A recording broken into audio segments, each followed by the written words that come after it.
Online dating can be a total minefield. Tonight, we're diving deep into some of the scariest, most unsettling stories from Hinge dates gone horribly wrong. These are real people's experiences, shared in their own words. I hope you're ready for this. This all started a little over 3 years ago, when I matched with this girl named Mia on Hinge. At first, it was pretty normal. Casual chats, flirting. You know how dating apps go. Mia was smart, funny, and honestly out of my league, but she was interested, and I was pumped. We met at this small burger place downtown. Nothing fancy, but I thought it was chill and casual enough to break the ice without making things awkward. Mia was cool, easy to talk to, a little mysterious, but in a way that made me want to know more. She mentioned almost immediately that she'd just gotten out of a rough relationship about a week prior. She didn't want to go into details, and I respected that. But there was this slight edge to her that I couldn't ignore, like she was carrying around some unseen weight. We ended up going to a couple of bars after the restaurant. Nothing wild, just places where the music was loud enough to drown out any awkward silences. She drank a bit more than me, which was unusual for me, but I figured maybe she was trying to loosen up what sounded like a rough breakup. At the end of the night, I drove her home. That's where things started to get weird. After dropping Mia off, I started to head home. At first, everything seemed normal, but then I noticed this beat-up black SUV keeping pace behind me. No matter which way I turned, it was there. I tried to rationalize it.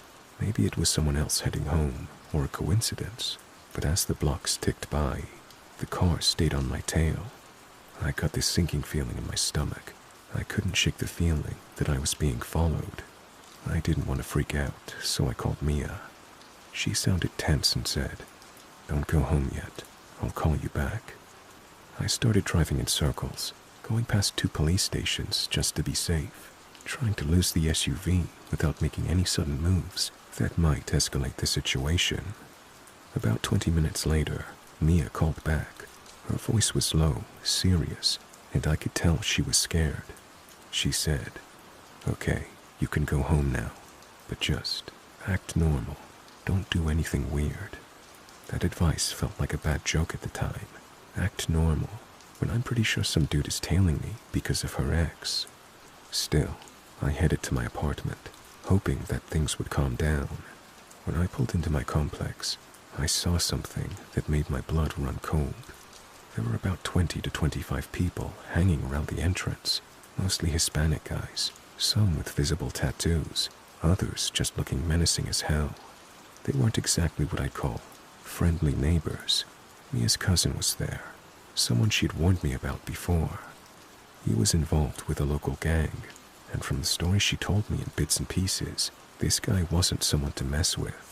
Then there was her older brother, the guy who didn't belong to the gang, but clearly commanded respect from everyone there. I froze, heart pounding. I hadn't met any of these people before, and suddenly it felt like I was stuck in the middle of something way over my head. The brother caught my eye and said casually, "Hey man, how you holding up? You're good, just come inside." I didn't argue. I got inside as quickly as I could and locked the door behind me. But the group didn't leave. For the next 4 hours, I could hear their voices outside my door and in the parking lot. It felt like a silent stakeout, like I was under some kind of protective but terrifying watch. I tried not to panic, pacing my apartment, trying to make sense of what was happening. At 2 a.m., there was a knock on my door. It was Mia's brother. "That shouldn't happen again," he said flatly. "You understand?" I nodded, not trusting my voice. They left after that, but the whole night stuck with me. The fear, the silence, the weight of those eyes outside my door. The morning after that nightmare, I woke up feeling like I'd been hit by a truck. My head was pounding. My hands were still shaking from adrenaline, and I couldn't stop replaying everything in my head. I texted Mia first thing. She answered quickly, but her texts were short and tight. I could tell she was rattled. I said in a message, "Hey, last night, Thanks for warning me. That was way more intense than I expected. Yeah, sorry I didn't tell you everything before. I didn't want to scare you off, she replied. I get it, but man, I was seriously scared. It felt like I was in a movie or something, I said back. She finally opened up a bit more over text, telling me about how her ex had gotten deeper into gang stuff over the last few years, how the breakup had triggered some seriously ugly retaliation, and how her family was involved trying to protect her. In the days after, I found myself constantly looking over my shoulder. Every unfamiliar car, every shadow outside my window had me on edge. Mia noticed, and it made her feel guilty. We ended up having some rough conversations, me trying to understand what she'd been through, and her dealing with the guilt of what her ex had done to both of us. At one point, I asked her if she thought this could end with violence. She was honest, saying it was possible, but the family had set boundaries, tough boundaries, and they were serious about keeping both of us safe. I appreciated that honesty, but it was hard to shake the feeling that danger was lurking just around the corner. After that night, everything changed between Mia and I. The fear and tension didn't just vanish. If anything, it got heavier. We talked a lot in the days that followed, but the more I learned about what she was still dealing with, the more I realized how much her past was still controlling her life. Her family was protective, sure, but the presence of those gang members hanging around my place, it wasn't just a one-time thing. It felt like a warning, a constant shadow. I tried to be patient, but I couldn't help feeling trapped. I wanted a normal relationship, one where I didn't have to look over my shoulder or worry about getting caught in someone else's dangerous world. Mia was incredible, no doubt about that, but I started to see how much this whole situation was taking a toll on her too. She was exhausted, scared, and honestly, a little broken from everything. One night, after a long conversation that ended with both of us crying, we agreed that maybe we weren't the right people for each other. Not yet, at least. She needed to heal without dragging someone else into the chaos. I needed to protect myself. We parted on decent terms, promising to check in with each other down the road. I moved out of that apartment a few months later. It wasn't easy leaving her behind, but I knew it was the safest thing to do for both of us. Sometimes I wonder how things might have been different if I'd known about her ex and the gang stuff from the start. Maybe I wouldn't have gotten involved at all. But then again, maybe I would have missed out on meeting someone who was so resilient and real. If anything, that experience taught me to be careful and to listen to the red flags. I hope Mia is doing okay now, wherever she is. I hope she's safe and healing. And for anyone reading this on Hinge or any dating app, watch your back, trust your instincts, and don't ignore the things that feel off, no matter how good someone seems. Thanks for listening.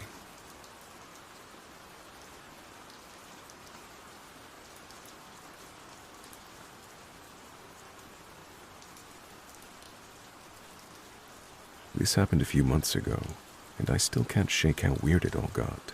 I was on Hinge for a while. I'm not gonna lie, after a bunch of lame dates, I was kind of over it. But then, I came across Lisa's profile. She looked like your typical girl next door type. Blonde hair, green eyes, cute smile. And she mentioned she's into true crime podcasts. I thought, hey, maybe we'll have something to talk about that isn't just, what do you do for work? So I liked one of her photos and sent her a message commenting on the podcast thing. To my surprise, she responded pretty quickly and seemed chill. We messaged back and forth for a couple of days, and it felt real easy. No weirdness or pressure. We set up a date for Friday night at this little coffee shop downtown. I got there early, nervously sipping my drink and hoping I didn't look like a total dork. Then she walks in, right on time, exactly like her pictures. We started chatting, and honestly, it was one of the best first dates I'd been on in a while. We talked about books, music, dumb stuff, the kind of stuff that makes you think, yeah, Maybe this could go somewhere. After coffee, we decided to walk around the neighborhood. The streets were quiet, just a little chilly. I was feeling good about the night. But then, we passed this sketchy-looking alley, and Lisa suddenly stopped. "Do you hear that?" she asked, voice low. I strained my ears, but I didn't hear anything beside normal city noise. "Probably nothing," she said, but I could tell something was off. That's when the night started to feel less normal. So we keep walking, but Lisa's kind of tense now. I'm thinking maybe she's just cold or nervous, but the vibe definitely shifted. We stick to the main street, but I can't shake the feeling something's off. Out of nowhere, Lisa grabs my arm and whispers, "Look." I glance over my shoulder toward the alley she pointed at. There's this guy, tall, wearing a hoodie pulled way down, face kind of hidden in the shadows. He's just standing there, motionless, like he's waiting for something. I'm trying to freak out, but also not wanting to make a scene. Lisa's staring at him too, her eyes narrowed. "Maybe we should just cross the street," I say. She nods quickly, and we dart across like two idiots. But then this guy suddenly steps out from the alley and starts walking toward us. My heart's pounding, and I'm already thinking about running. But Lisa grabs my hand and pulls me into a nearby store before the guy can get too close. Inside, we breathe heavy, trying to act casual while watching through the window as the guy stops, looks around, then disappears back into the alley. We don't say much after that. We finish the night quickly. She insists on walking me back to my car, but we avoid the dark streets and keep to the busiest routes. When I got home, I told myself it was just some random creep, nothing to stress about. But the whole thing stuck with me. It was like the guy was waiting for her, not me. I asked Lisa about it the next day, and she just said, "I've had some bad luck with weird guys before. I didn't want to freak you out." That's when I should have walked away. A couple days after that night, I'm still thinking about the guy in the alley. Lisa's been texting me like normal, but then weird stuff starts happening. At first, it's small things, like a message from an unknown number. No text, just a picture of the alley where the guy was standing. No caption, nothing. I asked Lisa if she knew anything about it. She just shrugged it off, said it was probably a prank or spam. But then the messages kept coming. Every day, sometimes twice a day, pictures of places she told me about, places I hadn't been but recognized from her stories. A photo of the coffee shop she mentioned loving, another of her favorite park bench. The last one was a selfie of her, except it was taken without her knowing, from a distance. I told her about those, and her face went pale. She said she'd been feeling like someone was watching her for a while, but she didn't want to tell me until she was sure she wasn't just paranoid. Then things got worse. One night, I got a text from Lisa's number. "I need help." Just that. I tried calling, but she didn't pick up. I messaged her back asking if she was okay, but no response. I was freaking out, pacing around my apartment at 2 a.m., trying to figure out what to do. Finally, I decided to drive over to her place. When I got there, the door was unlocked. That's when I realized this wasn't just some creep anymore. This was serious, and Lisa was in trouble. I wasn't thinking straight. I just barged inside, calling out Lisa's name, hoping she'd answer. The place was eerily quiet, except for the hum of the fridge. Then I heard it, a faint shuffling sound coming from the bedroom. My heart was pounding so hard, I thought it would burst. I crept down the hallway, trying not to make a sound. When I peeked in, the room was dark, except for the glow of Lisa's phone on the floor. Screen cracked, showing a bunch of messages from the unknown number.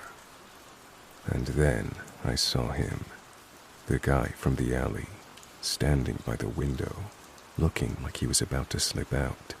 He hadn't noticed me yet. I didn't think. I yelled, "Hey, get out of here." He froze for a second, then bolted for the door. I chased him outside, but he disappeared into the night. I went back inside, found Lisa hiding in the closet.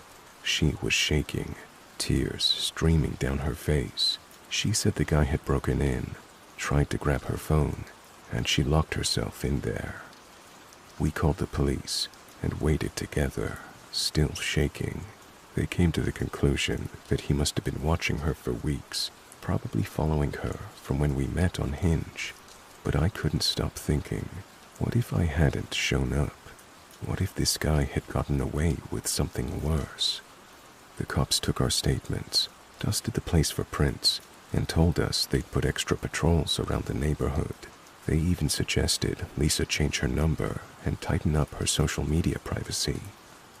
I stayed with Lisa that night. We couldn't sleep, just kept replaying everything over and over. It felt unreal, like some twisted nightmare. We went through her messages together. I found out it was probably the guy that she'd been texting previous to me.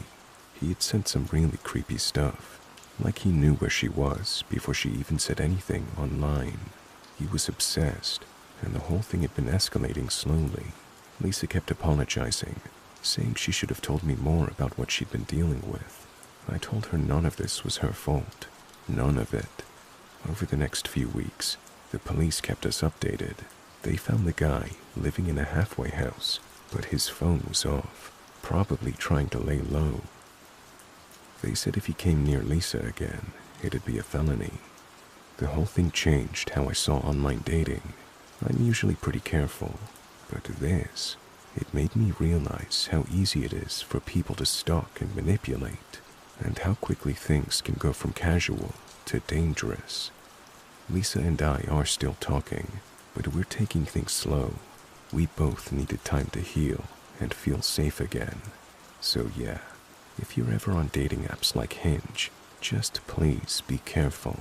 Trust your gut. If someone's weird or too intense, don't hesitate to block and report. And if something feels off, don't ignore it.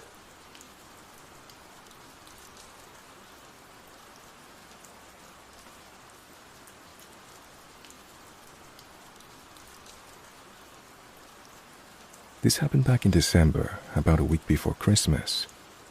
I'm a 32-year-old guy and a 9-year veteran of the Navy, currently using my GI Bill to go to college in Idaho. I'm so busy with school and work, so I don't have time to go out and socialize often, so I have to rely a lot on the apps to go on dates. I matched with this really cute girl around my age. We had a good conversation, and then we scheduled our date. It was at a bar restaurant not far for either of us to drive, so it was perfect.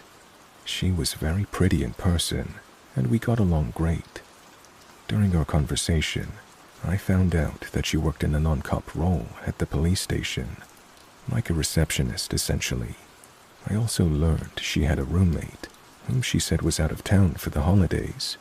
She added that she hated being alone because she had a crazy ex-boyfriend who stalked her. I was a little uneasy at that, and told her as much, and she said he's harmless, so I kind of let it go. We had a few more drinks and were there about another hour, and at her suggestion, she said we should go back to her place, and I wasn't going to argue it. She was hot. She then insisted on driving. I told her I was fine, and she said no, that I'd been drinking, and she saw too many DUIs at her job. I got what she was saying, but I only had 2 gin and tonics and was fine, and again, she insisted. I thought it was weird, but I didn't care. We went to her house, and she walked up and just opened the door. She didn't unlock it. It was already open, which I found very odd, because she said she had a stalker and that her roommate was gone. She started feeding her cat, and as she was doing that, I saw a bowl of cereal on the kitchen counter. I touched it, and it was still cold, like it hadn't been there for a while. The cereal wasn't soggy either. I could see clearly that it was Frosted Flakes. The cereal hadn't even been in there long enough for the milk to take the frosting off, so I knew it wasn't old. I asked her whose it was, and she hesitated and said she ate it as a snack before heading to the bar. It just didn't make sense, and before I could say anything, she just kissed me and put her arms around me seductively and said for me to take her to her room. Again, she was pretty hot, and I quit caring about the cereal. We started fooling around, and I went to close the curtains, and she told me to leave them open. A few minutes later, maybe 5, we were in bed, and as my back was to the window, she let out a huge gasp, a scared gasp. Her eyes were at the window. I turned around and saw someone in a hoodie, and they took off. I heard the steps running on her back deck. I immediately jumped up and ran out to make sure her doors were locked, and of course the front door wasn't. I ran to it and locked it, and right when I did, the door started banging. I went to open it because I was gonna fuck the guy up, or try to at least, and she told me to just go back to bed with her. I screamed at her and asked if she was insane, and she told me he does this and goes away. I asked her, "You know this is your ex?" And she said yeah, and not to worry about it. At this point, he started banging on the side of the house on the other end, and she didn't seem at all scared and kept trying to get me to go back to bed with her. I didn't want to call the cops, because for all I know, this guy is a cop, or she'd know the cops that showed up and would take her side. I also just couldn't leave because my car was at the bar, and I was terrified. I had an adrenaline rush that was so intense, it gave me the metallic taste in my mouth, and my stomach hurt. I felt stuck and slim on options. All I knew is that I didn't trust her at all. At this point, I started calling her out for the door not being locked, the cereal. I openly called her a liar. She couldn't come up with any logical answer, and I had no idea what I was into. She kept telling me to calm down, and again said I should just go back to bed with her. The banging was pulsating. Her ex would bang on one part of the house. It would stop, and then it would start at a different part of the house. I shouldn't have done this, but my fight or flight was pretty much kicked in, and I told her, "If this is a robbery or some kind of setup, I promise I will kill you both." I'm not a hard ass or anything, but my fear told me to let her know that no matter what it was, they'd have a fight on their hands. I ordered an Uber off my phone when she wasn't looking, and I didn't tell her. I just kept arguing with her and asking her what was going on, hoping to just keep her talking and in the room. I stayed right next to the door so I could leave ASAP. Luckily, I never got my pants off, and my jacket and shoes were right by the door, so I was able to get dressed. The Uber showed up pretty quickly, thankfully, but the banging was on the front part of the house by the window, not 10 feet from the door. Without saying anything, I just opened her door and ran out as fast as I could.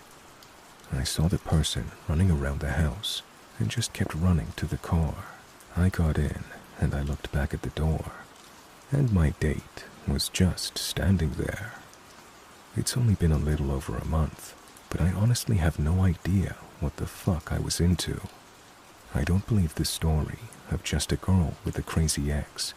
Based off of the factors I told you, it feels like either a robbery or some weird fetishized cuck type of thing, or even worse, a trap to murder someone. I don't know. Definitely something I'm very mad at myself for. I mean, I'm a 9-year Navy vet and allowed myself to get into a situation like that. I reported her account in the Uber ride back to the bar, and I told the bartender as well, for if they ever saw her in there again.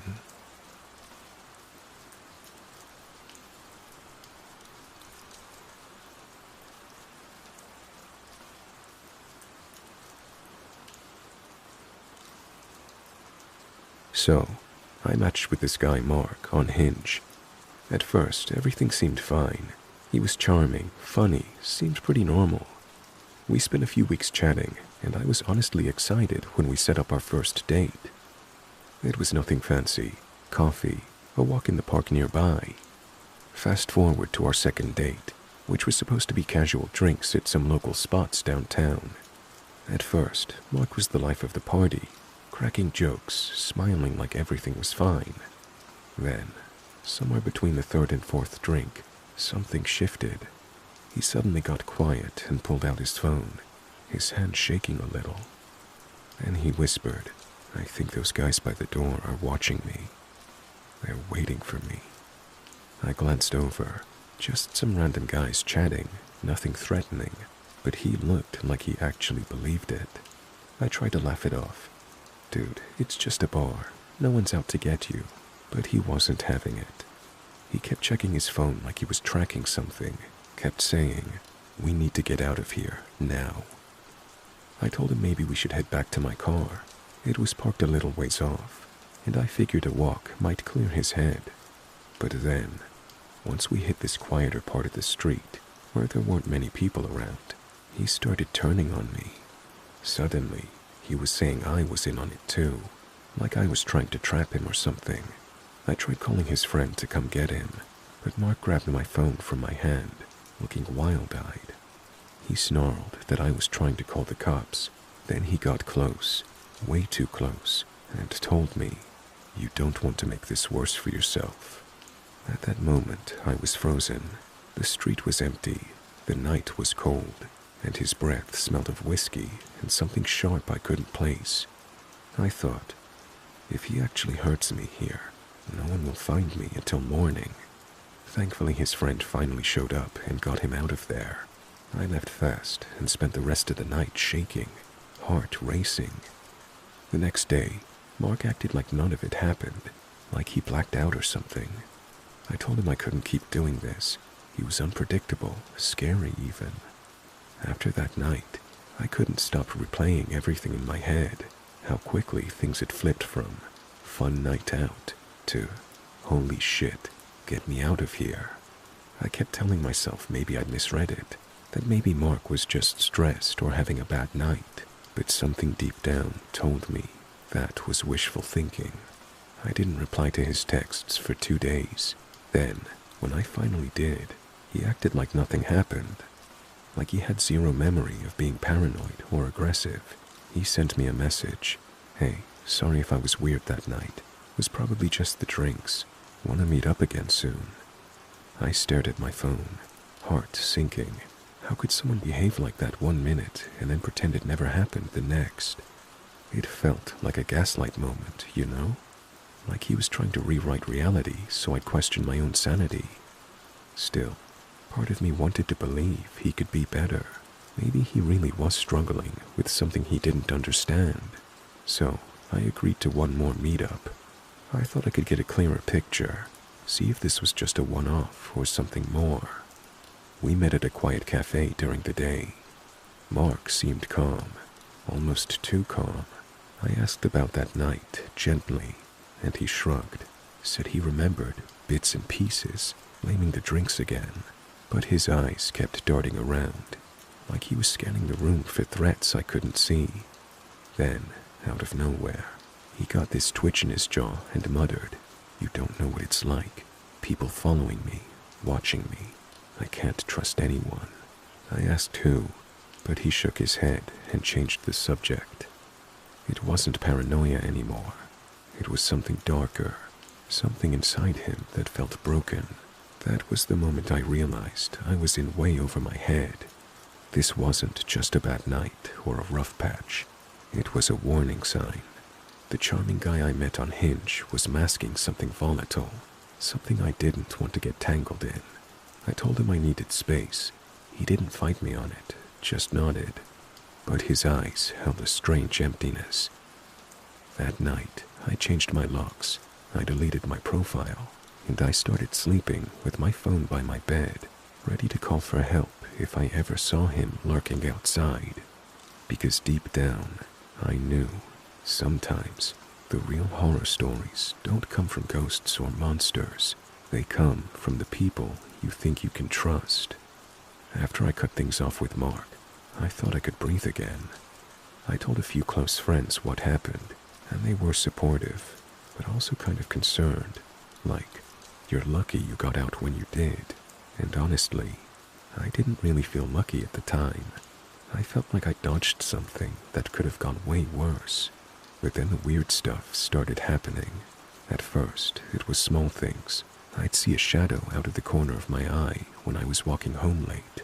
My phone would buzz with unknown numbers, but no messages. Once, I got to my apartment building and noticed a car idling nearby that looked familiar. Too familiar. I tried not to think too much about it, telling myself I was just being paranoid. One night, I was getting groceries, and I caught someone watching me from across the street. When I looked directly, they walked away quickly. It was him. I knew it was him. Mark. I didn't want to believe it. Maybe it was just a coincidence, but my gut twisted into knots. I started avoiding going out alone. I took different routes. I changed my routine. I called my friend Sarah and told her everything. She insisted on coming over, and I told her to stay for as long as she could. She brought pepper spray and a stun gun, things I'd never thought I'd need. One evening, about 2 weeks after the breakup, I was home alone when I heard a noise outside my window. It was late, and the street was quiet. I looked out and saw a figure standing near the bushes below my window. Mark. He wasn't trying to hide. He just stood there, looking up at my apartment like he was waiting for something. My heart stopped. I wanted to scream, but I was frozen. I called 911 and whispered what was happening. They sent someone out right away, but by the time the officer arrived, Mark was gone. The cops said they'd patrol the area more, but that stalking cases are tricky unless the person is caught in the act. I changed my locks again. I installed a security camera that pointed at the bushes below my window. Every night I checked the footage, but after that night, Mark never showed up again. Still, the anxiety stayed, the feeling that someone was watching, waiting. It never really went away. I now know that sometimes the people you meet online don't just disappear after you say no. Sometimes they linger in the shadows, and that's the real nightmare. After that night with Mark lurking outside my window, I couldn't shake the feeling that he was always one step ahead. The security cameras gave me some peace, but I still didn't feel safe. Every creak in the apartment, every unexpected sound made me jump. I stopped going out at night alone completely. Friends started inviting me to hang out, but I often said no. I didn't want to burden anyone, and honestly, I was just too scared. I even thought about moving. My apartment wasn't far from where Mark lived, and the thought of bumping into him in the hallway or even on the street made my skin crawl. But moving isn't easy, and I didn't want to give him that kind of control over me. One night, I was scrolling through my phone when I get a text from an unknown number. It said, "You can't hide forever." My hand shook as I stared at the message. It had to be him. I blocked the number and called the police. They told me to keep any messages and to report anything suspicious. They said they'd send a patrol around my neighborhood more often. But the truth is, knowing the cops were out there didn't make me feel any safer. If anything, it just reminded me that he was still out there somewhere, watching. A few days later, my friend Sarah came over with a list of self-defense classes and offered to go with me. I agreed, even though it felt surreal to have to prepare for something like this. Through the classes, I met other women who'd had similar experiences. Hearing their stories helped me feel less alone, but it also made me realize how common this kind of stalking is. Mark never tried to contact me again after that text, and the police said without more evidence, it would be hard to take legal action. But I knew he was still there, a dark weight in the back of my mind. It's been months now. I'm learning to live with the anxiety and the constant vigilance. I try to remind myself I'm stronger than this fear, but every once in a while, when I'm walking home, or looking out my window at night, I still wonder if he's watching, waiting. And that's the part that's hardest to shake. The feeling that some people never really leave. Even though Mark stopped contacting me, the damage lingered like a shadow I couldn't outrun. Some nights, I'd lie awake, heart pounding, convinced I heard footsteps outside my door, or the faintest whisper just beyond the walls. My apartment felt less like a sanctuary, and more like a cage. I found myself double-checking every lock, the deadbolt, the chain, the windows. I even bought a small personal alarm, something to hold in my hand if I ever needed it. But it didn't erase the feeling that I was vulnerable. Work became harder too. I dreaded walking from my car to the office, always looking over my shoulder. One day, I caught myself glancing at every person in the parking lot, wondering if one of them was Mark, or someone like him. It was exhausting. I started therapy after a friend insisted. Talking helped, but it also brought up a flood of emotions. Shame, anger, fear. I realized how much I had downplayed what happened because I was afraid no one would believe me, or that I was overreacting. I wanted to warn other people, especially women, about how quickly things can spiral with someone who seems charming at first, how fear can sneak in, how trust can break, and how someone's darkest side can emerge when you least expect it. The worst part, the uncertainty. I don't know if Mark will ever try to come back, or if he's found someone else to target. That not knowing is like a poison that seeps into everything. Sometimes I think about deleting all my dating apps forever.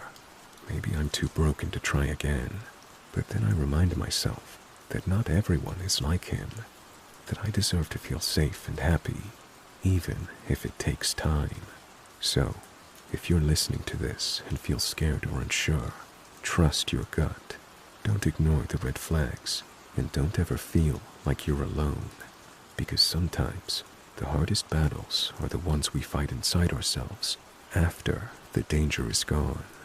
Looking back, that night was a turning point, not just in my dating life, but in how I see myself and my safety. I wish I trusted my instincts sooner, instead of brushing off those little warning signs. It's easy to get caught up in what you want someone to be, especially when they're good at pretending. But people like Mark don't just disappear. They leave cracks behind, and it takes time to patch them up. I'm sharing this because I want others to be careful. If someone's behavior feels off, don't ignore it. If they start talking about paranoia or danger, take it seriously.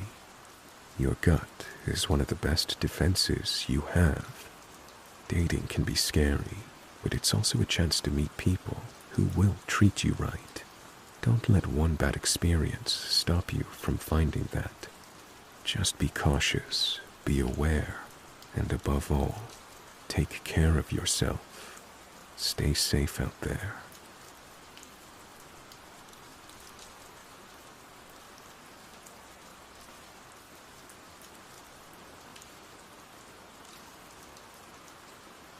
This happened a few years ago, but it still rattles me to think about it. I'm not exaggerating when I say it felt like something out of a psychological thriller.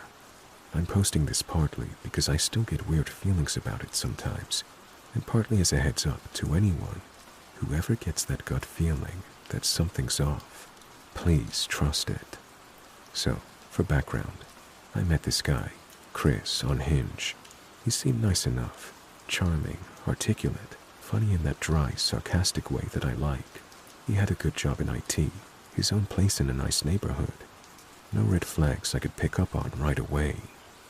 We started dating, maybe once or twice a week, and he always seemed normal. Not overly pushy, not too intense, no love bombing, if anything, a little reserved.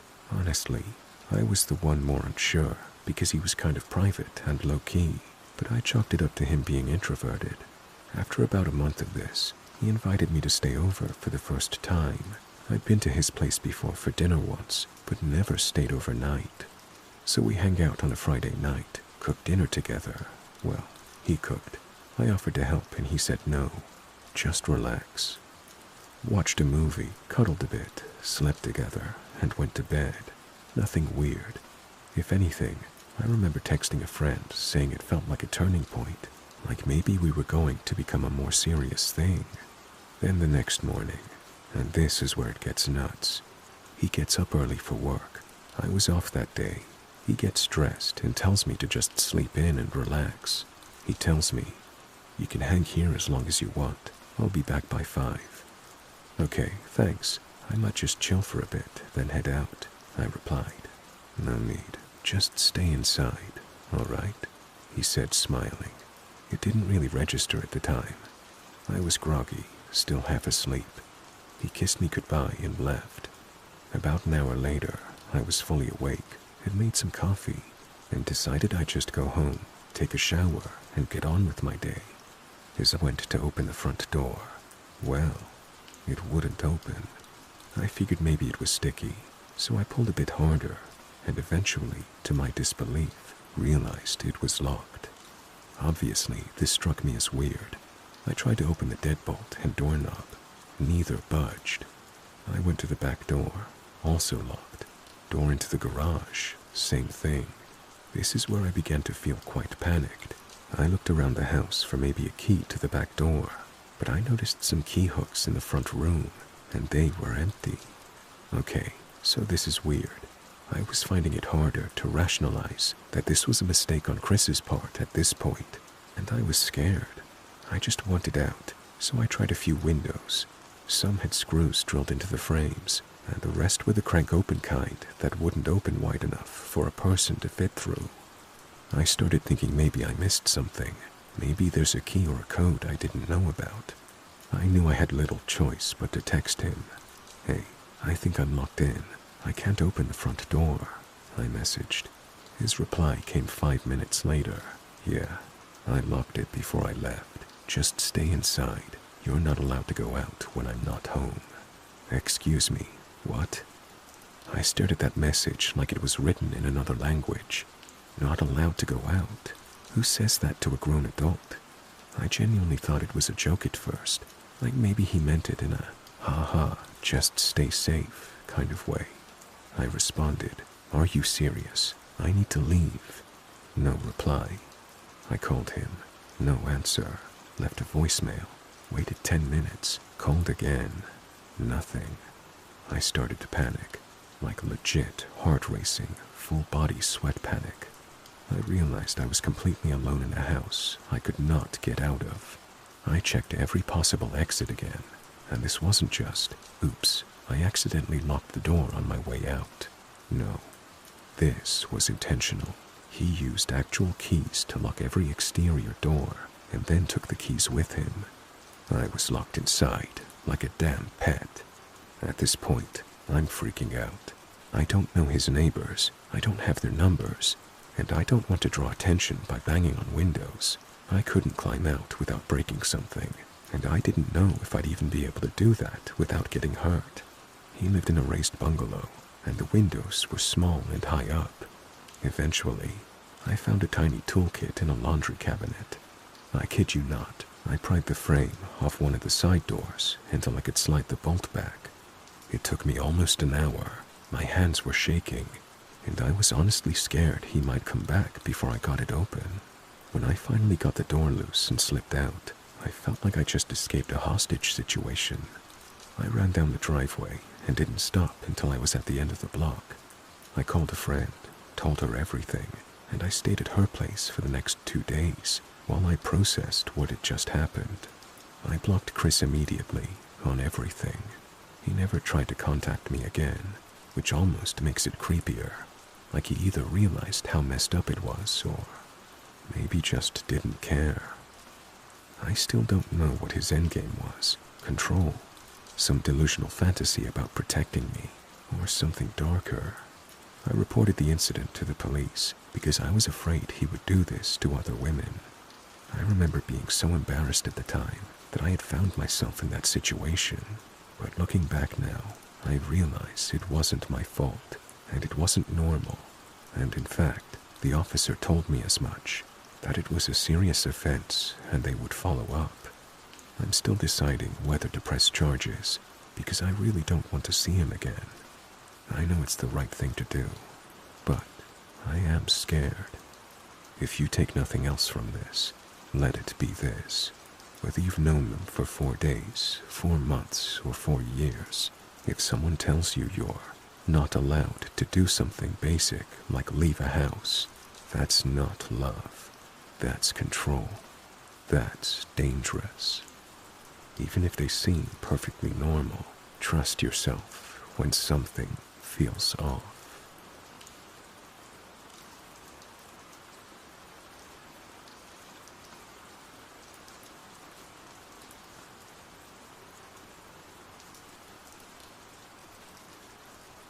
So, this happened to me a while back, and honestly, I'm still kind of creeped out thinking about it.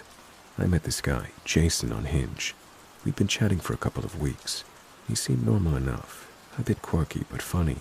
When he said he was visiting my city for work, we decided to meet up at my apartment since it was late, and I didn't want to go out again. I thought it would be chill.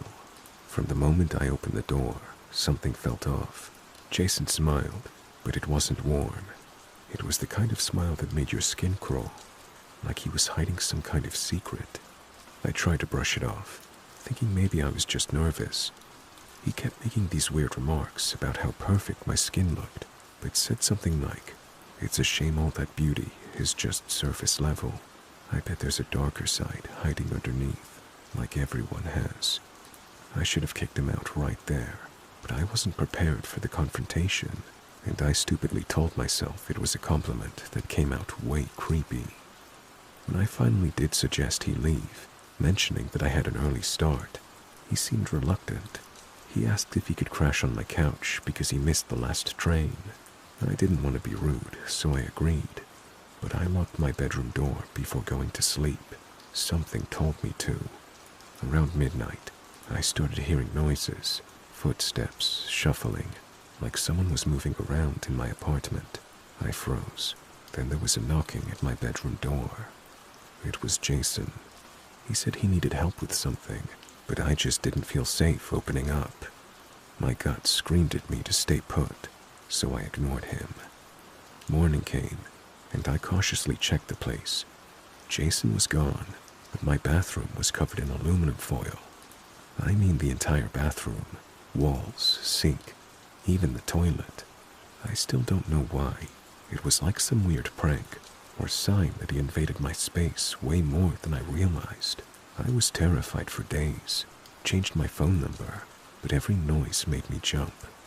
I reported it to the police, but since nothing was broken or stolen, they said there wasn't much they could do. It's been months since, and I'm really careful about who I let in, even if they seem nice online. Lesson learned the hard way: trust your gut, and never invite someone you barely know into your home. After that night, I felt like I couldn't even be alone in my own home. I kept thinking, what if he'd come back? What if he'd done something worse? The foil in my bathroom felt like a weird warning, or just proof that he had no respect for boundaries. I started changing my daily routines, coming home during daylight, asking friends to stay over, even installed a little security camera by my front door. The paranoia was real. Every time my phone rang or I heard a knock, my heart jumped out of my chest. I told a couple of close friends what happened, and they were shocked. Some urged me to file a police report, but I told them that I did. I've since blocked him everywhere. Social media, phone, messaging apps. He tried messaging me a couple times afterward from different numbers, but I ignored and blocked those too. The worst part was realizing how wrong my initial judgment was. He seemed okay online, but in person, it was a totally different person. Dark, invasive, and borderline dangerous. Honestly, it took me months to feel somewhat normal again. I started going to therapy, which really helped me process the anxiety and fear. I learned to trust my instincts more and to set firm boundaries. Now, whenever I hear someone say, meet online, then invite them over, I cringe. Sure, it can be safe, but only if you really know the person. I learned the hard way that no matter how nice someone seems texting, you really can't know their true self until you meet in a public space, and even then, stay alert. I'm sharing this here because I want others to be careful and listen to their gut. Creepy vibes aren't just in movies, they're real, and they can happen to anyone.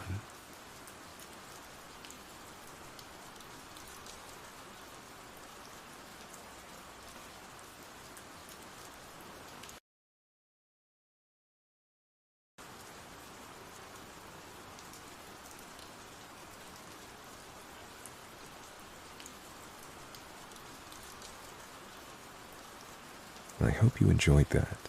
Let me know in the comments what kind of scary stories most unnerve you. Don't forget to hit the like button and subscribe for more scary stories. Thanks for listening.